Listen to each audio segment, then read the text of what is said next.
All right, the slide that you have before you really starts with a basic thought of what we were going over last week, and that is introducing with some quick overview of a number of important things concerning the book of Revelation. Here I've given what Revelation 1:9 would point out, and that is that John, when he wrote the book of Revelation at this very time, meaning his time, that he was on the Isle of Patmos. And we learn from one of the early translations that he was there because of Nero. Nero would cast him, abandon him, banish him to the Isle of Patmos. And he would write, as you can see, to the 7 churches of Asia. And you'll take notice where they are located. As we continue looking through Revelation,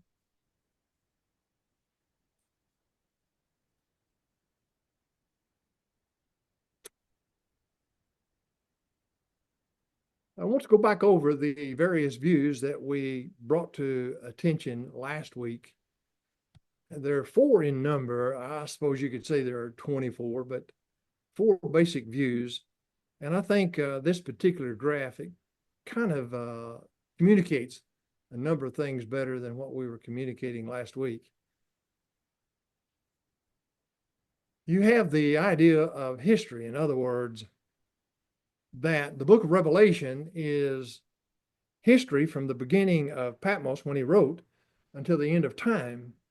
And of course, the bar on the graph on the image shows that we're not through with time, but I find it kind of cute that they've got most of time taken care of. There's just a little bit of time left. How would those who believe in that concept think that? They don't know when time's going to end. And if they place their view of Revelation as writing about the totality of the history of mankind, then we got a long way to go. I think the idea is that they feel like that the history leads up to the second coming, and then the second coming would do away with the particular view, Revelation being fulfilled according to them totally. The second view would be the preterist view, and that is that it was started in the 1st century, and John would write the history from the 1st century to the 3rd, 4th century with Rome. Now, most of the preterists that I know would say that it ends with the 1st century. I mean, it stops in the 1st century. I have a little bit of that view, and I try to communicate what I mean by that. We'll look at it more here in just a second. And then you'll notice that particular view, in contrast to the historical view, is you're just cutting just a little bit of time. The rest of it has nothing to do with the book of Revelation. I do believe that's an incorrect viewpoint from the preterist. The third would be the futurist, and that is that the book of Revelation doesn't cover anything. Nothing is being fulfilled until just before Christ comes again. It's kind of the opposite of the historical view in one sense. So the futurist view would have, here's what's going to happen when Christ comes again, and I'm telling you about it now, and we don't know when he's coming, and I don't know what good it's going to do you over the 7 churches of Asia, but one of these days it's going to come true. And when it comes true, it won't matter to anybody. Nobody's going to be comforted by that. Whatever. And then you have what is referred to as the idealist. The idealist. This particular view is, I don't think there's a lot of folks that hold on to it, but the concept is, all right, you can make the figures and the symbols whatever you want to make them, and they cover whatever time frame that you want it to cover. Whatever you want, that's what you can put in it. Again, that would be a faulty concept as I see it. One of the first things that I would point out is the book of Revelation would give us a time frame. I think it's pretty clear that there's a time frame. Revelation 1:1, that God would give this revelation of Jesus Christ. to show unto his servants even the things which must shortly come to pass. Now I realize that the premillennial, postmillennial, and the rest of the world, a host of the world, they interpret that different than what I see the very plain meaning is. It's going to come to pass pretty soon. That's the way I determine soon. Verse 3 says, in a different Greek word, for the time is at hand. We remember whenever Jesus and the John the Baptist and the disciples of Christ, when they were beginning their preaching in a public way, the kingdom of heaven is at hand. Well, the denominational world doesn't like that, but we've been teaching for a number of years that at hand means it's short, it's soon, it's coming to pass. And it did. We have a variety of pieces of evidence that would help us to see that. Then when you see Revelation chapter 2:16 and Revelation 3:11, as John would write to the 7 churches of Asia, in chapter 2:16, he writes to the church at Pergama, and in Revelation 3:11, he writes to the church at Philadelphia, and he points out the same thing in both of them, the synagogue of Satan, and then he cautions them, admonishes them, and warns the church at Pergama concerning the synagogue of the Jews. And John says, I come to thee quickly. I mentioned to you, there are those who see the word quickly, shortly, and they interpret that to mean rapidly. When I come billions of years from now, I'm going to do it real quick. It's going to be fast. Folks, that does the church at Pergama no good. That doesn't do any good to the church at Philadelphia. That doesn't help the church in the first century at all. Yet, John started out in Revelation 1:3 that he that readeth will be blessed by reading and understanding what is being said. How can the fulfillment of Revelation 2:16, I come to thee quickly, how can that encourage brethren in the first century? It can't. And I emphasize to you that he says, I come unto thee. This is where the proper interpretation of Scripture, I think, comes in. The Bible, Revelation, was not written to you. So the thee is not you and me. It was written to them. And that's who he had in mind. We continue on and we take notice that a little illustration here. I come to thee quickly is kind of like a mother saying, don't make me come over there.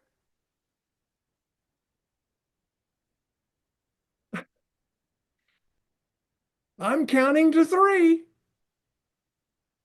I remember a young lady, she warned her little son 14 times, and she never did anything about it. That's what Revelation 2:16, the way that the modernists would interpret that today, that seems to me what they're saying. Jesus is saying, don't make me come over there. I'm going to count to 3 and I'm going to be there. He never shows up. Mom never shows up. Dad, he's too quick. He gets there pretty fast.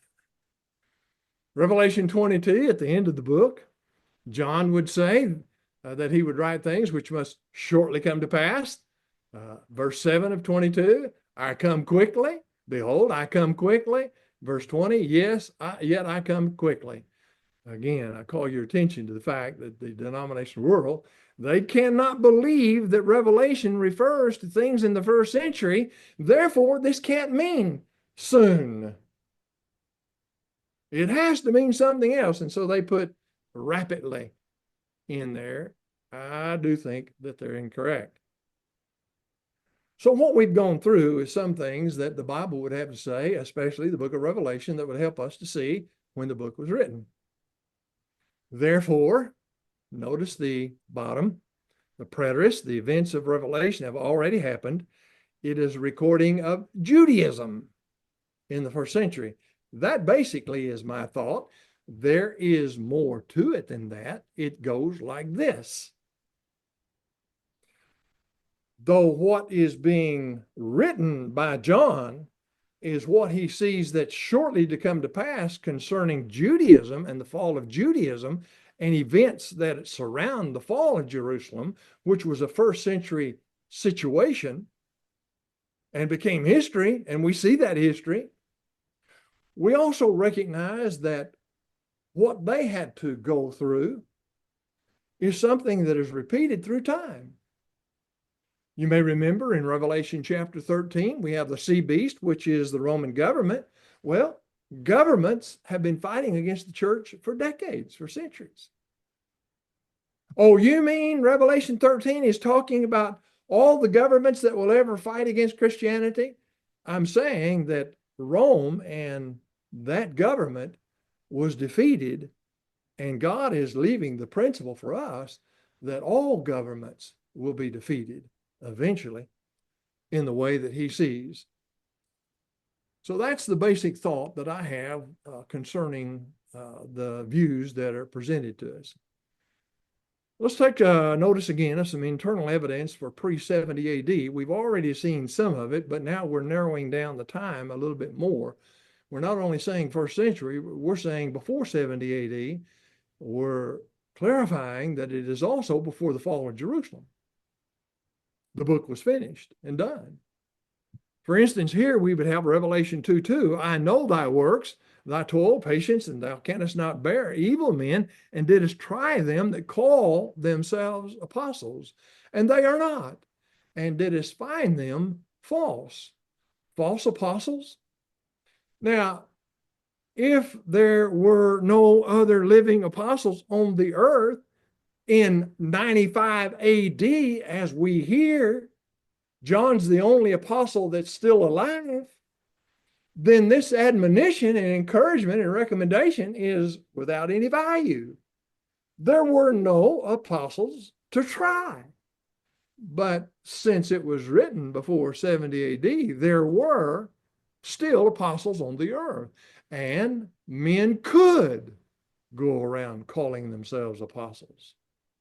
But after 70 AD, 95 AD, whenever it was supposed to have been written, they can't make that claim. They're all dead except John. We take notice of Revelation chapter 2, verse 9. I know thy tribulation and thy poverty, but thou art rich, and the blaspheme of them that say they are Jews, and they are not, but are a synagogue of Satan. What a statement. Behold, he says to the church at Philadelphia, I give of thee of the synagogue of Satan, of them that say they are Jews. This was written while the Jews were still a persecuting power. It is known even by unbelievers, even by those who hold the opposite view that I do. It is known that Judaism was no longer a persecuting power after the fall of Jerusalem. They were trying to keep themselves alive. They couldn't do what they did in Acts chapter 3 and so forth. I just broke something. We'll fix it in a minute. So the point is this. Just like Jews today are not a persecuting power against Christians, in 95 AD, they were not a persecuting power. So why is John warning concerning the Jews? Now, if it was written in 70 AD, which it was, then this warning, this comment, is a great comment for brethren. You're being persecuted by the Jews through the hands of the Roman Empire. One of these days, that's going to stop. That's what he's letting them know. And in 70 AD, it stopped. He would say in Revelation 3:9, behold, I will make them to come and worship before thy feet, and to know that I have loved thee. The declaration that 70 AD is going to take care of is this. You have the Jews on one side and you have Christians on the other. And the Jews are persecuting Christians And the Christians are saying, look, we must obey God rather than man. And the Jews are saying, we're the ones obeying God, not you. You're going against God. And what John is writing is this. Shortly, it's going to be demonstrated. It's going to be shown. It's going to be put on display that I love you, church. Judaism no longer is the special people, especially in 70 AD.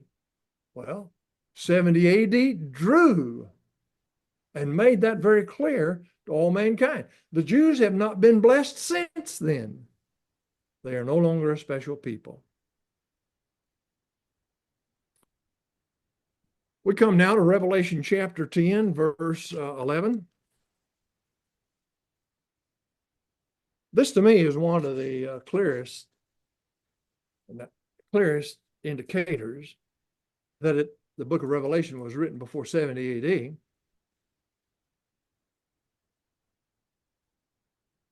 No, it's not this one, it's the next one, or somewhere down the line. Revelation 10:11. And they say unto me, John, I put John in there, it's thou must prophesy again over many peoples, nations, tongues, and kings, said the Lord to John. Well, John in 95 AD was an old man. He was 90 years old plus. He could not get up out of his seat and walk to the pulpit without help. How is he in 95 AD with such an old body as he had, which I know what he feels like, folks, with an old body that feels the way it did, that he had to have help. And I'm pretty close to that. How is he going to fulfill this charge to go into the nations, the tongues, and the kings in the world? Now, on the other hand, if he's been banished to the Isle of Patmos, and Nero is going to cease existing, he will be free at the ripe old age of 70. I think I remember that time frame as well. He can go back over the land and he can preach to various people. He would have the body to do so. But at 90 and 95 years of age, being helped at that very time, not going to happen. That is a great, great piece of information that John would give us, John would write. This is the piece this is one of the pieces I was referred to. All of these to me are good pieces to indicate 70 AD. So we would ask the question when we go through this, where was the temple? And there was given, Revelation 11:1, given me a reed like unto a rod, and one said, rise and measure the temple of God, and the altar, and them that worship therein. And the court which is without the temple, leave without, measure it not, for it hath been given unto the nations, and the holy city shall they tread underfoot 42 months. So the holy city shall be tread. The holy city is as it was, Jerusalem. That's who he has in mind, that is to be not measured. You measure the people of God, the worshipers of God, the Christians. You measure that sanctuary. You measure that altar. You measure the worship. You measure those things that are of Christianity. They will not be destroyed. On the other hand, John is making it clear, do not measure the court. It's going to be tread times, and half time. And sure enough, they were tread down the very specific month count by Titus and destroyed. We also take notice in Revelation 11:8, and finally I get to the one I've been aiming at for the last 10 minutes. And we would ask, where were their bodies? And their dead bodies shall lie in the street of the great city, which is spiritually called Sodom and Egypt, where also our Lord was crucified. Okay. Where was the Lord crucified? Jerusalem. Now, I realize that some people come along and say, well, this is Rome. And figuratively speaking, it's where the Lord was crucified. He wasn't really crucified there, but his people were. And after all, if you walk over and you wake up anybody in the Roman Empire and you say, "What's the great city?" They would say Rome. Well, according to the writing of Josephus in the first century, which we will look at closer when we get to Revelation 17 and 18, Josephus in his book calls Jerusalem the great city. And that's the way the people looked at it in the first century. We continue. In Revelation 17:10, they are 7 kings, the 5 are fallen, the one is, and the other is not yet come. He just says the other, not the one following the 6 kings, just says the other. Again, chapter 17, when we get there, we'll go over what that means. Now, whenever you take and you pick up the books of history of the first century, such as the life of Julius Caesar, a historian, Suetonius, a Roman historian, he would write that Julius Caesar was the first king, the first emperor. We would also look at Cassius or Cassius, Dio Cassius. He also would write a history of Rome, and he starts with Julius Caesar being the first emperor. Josephus, I think, is one of the clearest examples of it being Julius Caesar as the first emperor. Well, Ron, everybody knows that. No, they don't. That's why we're covering it the way we are. What you have from Josephus is this in his Antiquities. He says, upon whose death Tiberius Nero, his wife Julia's son, succeeded. He was now the 3rd emperor. Well, when you take and you look at the list of emperors, kings over Rome, you start with Julius Caesar, Augustus Caesar, Tiberius is 3rd. Gaius, and then Claudius, and then Nero. So the first 5, as was mentioned to us, leaves us with Nero. Nero died before 68 AD, probably around 66 or so. He committed suicide, set the city of Rome on fire, and decided he better leave while taking off was good. So whenever we look at Revelation chapter 13,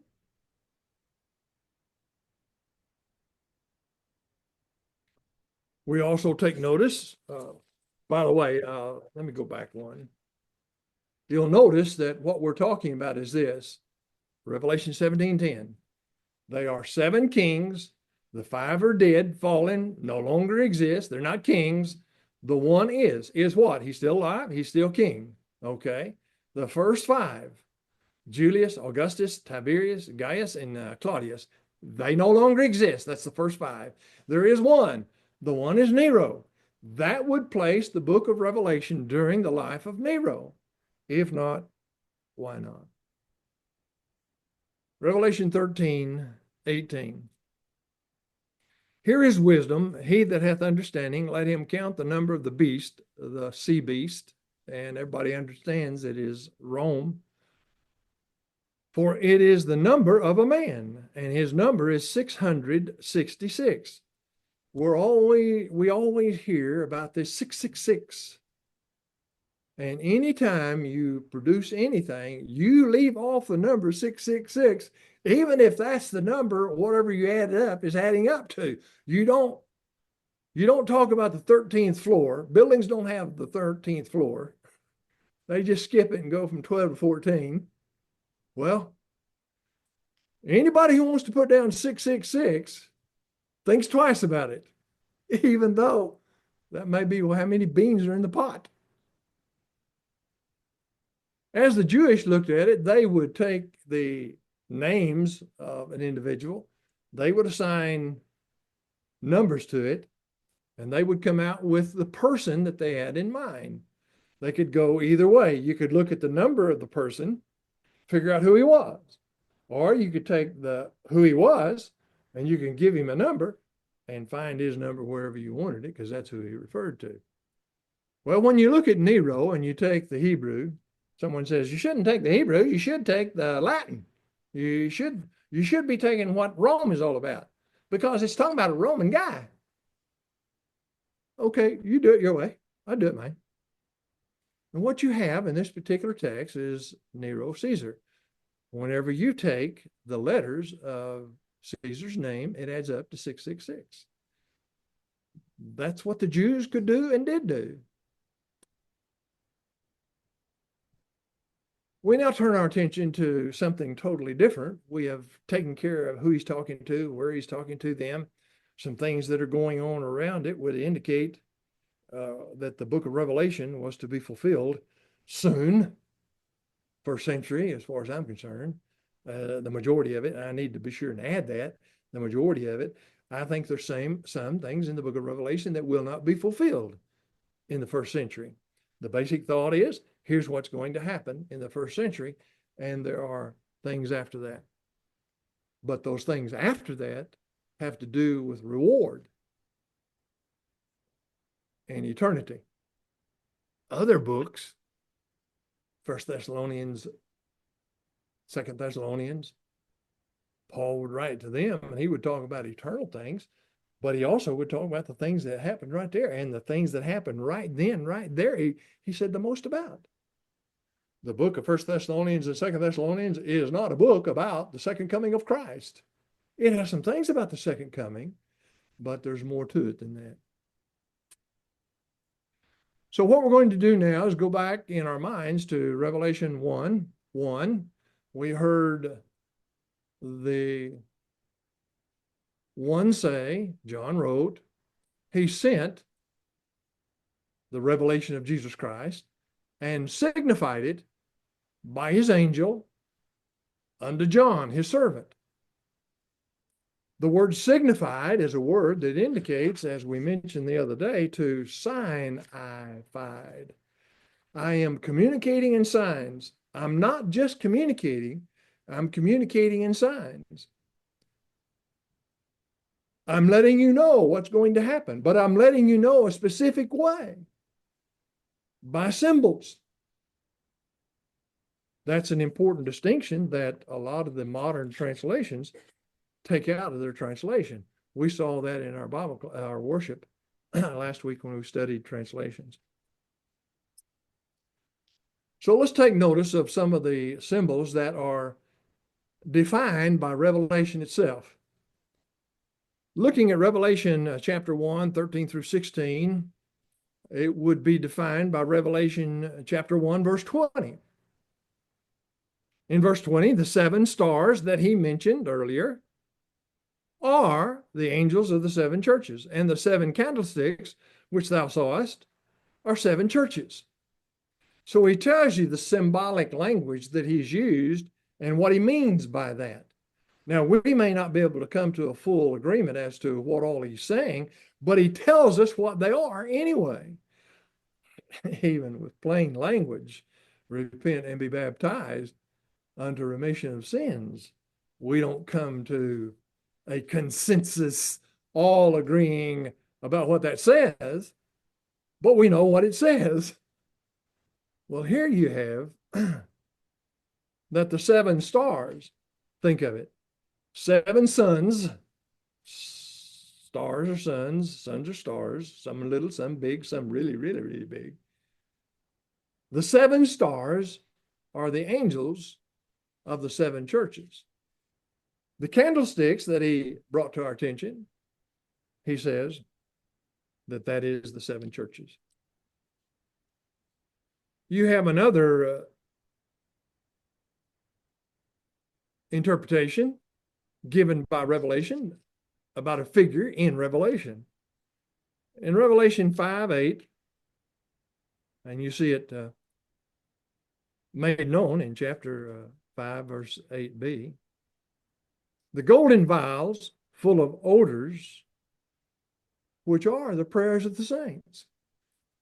You've got a material item. The material item that you have is incense, and there is this odor that's coming up from that incense. That's what you're seeing in your symbol. But that's not what it is. That symbolic language is telling you these are the prayers of the saints. So the book of Revelation would be an excellent way to determine what the book of Revelation is saying. We now take notice of Revelation chapter 7, verse 9. Great encouragement from this particular chapter.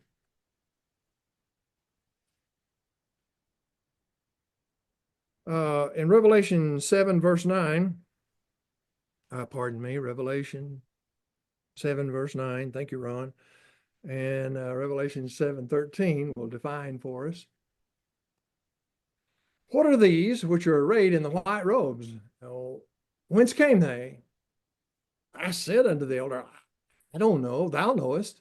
And he said, these are they. Now, whatever else you want to say about them, here's the facts. These are they. And then he goes on with greater detail than that when he explains who they are, but these are they that came out of the great tribulation. Now you know why the denominational world wants this to be something that's going to be fulfilled in the future. Because the tribulation has not occurred. The great tribulation has not occurred. John says it has occurred. By the way, Revelation 1:9, I, John, a brother in the tribulation and in the kingdom. Again, denominationalist concept falls. These come out of the great tribulation, have washed their robes and made them white in the blood of the Lamb. Well, if we go back to Revelation 1, verse 5, he would speak of Jesus unto him that loved us, washed us from our sins in his own blood. Revelation 12:3 is defined by Revelation 12, verse 9. And the great dragon was cast out, that old serpent called the devil and Satan, which deceiveth the whole world. So you've got this great, mighty dragon. It's a beast. No, it's not. It is a spiritual being called Satan. Something that would frighten you, a great serpent. And then in Revelation chapter 20, verse 2, Revelation 22, and he laid hold on the dragon, the old serpent, which is the devil, Satan, bound him for 1,000 years. There are a host of other symbols that we could go through. We're not going to go through them. We're now going to very quickly, we got 4 minutes maybe. We're going to take notice of some symbols that are defined by Old Testament as being parallel with what goes on in the New Testament. Here's 4. I got another list, which I'll show you here in a minute, but I want you to take notice of the very first one, which would be Isaiah's vision in Isaiah 6, chapter 6. Isaiah says, I saw also the Lord sitting upon a throne, high and lifted up, seraphims. And verse 3, one cried to another, holy, holy, holy. You see that same thing going on in Revelation chapter 4. So it helps us to garner what Revelation 4 is talking about as well. Now we have 3 others, Ezekiel's vision, Zechariah's vision, and let's look at the last one, the measuring, which takes place in Revelation chapter 11. I lifted up mine eyes, wrote Zechariah. Behold, a man with a measuring line in his hand. Then said I, whither goest thou? And he said unto me to measure Jerusalem. You continue reading and you recognize when he measured Jerusalem, Jerusalem was not the one that was going to be, they were going to be safe. And that's what's going on in Revelation chapter 11 as well. Pardon me. What's going on in Revelation 11 is the measuring of those who were going to be safe, just like Zechariah talking about those who were going to be safe, which in that case was Jerusalem. Here are some others that we have that we're not going to go through, but You can find these pretty easily. All you have to do is go to the Artificial Mind Helper, and he will give you a great deal of help in telling you who they are. Some people call him Grok. Some people call him Copilot. Some people call him Chat.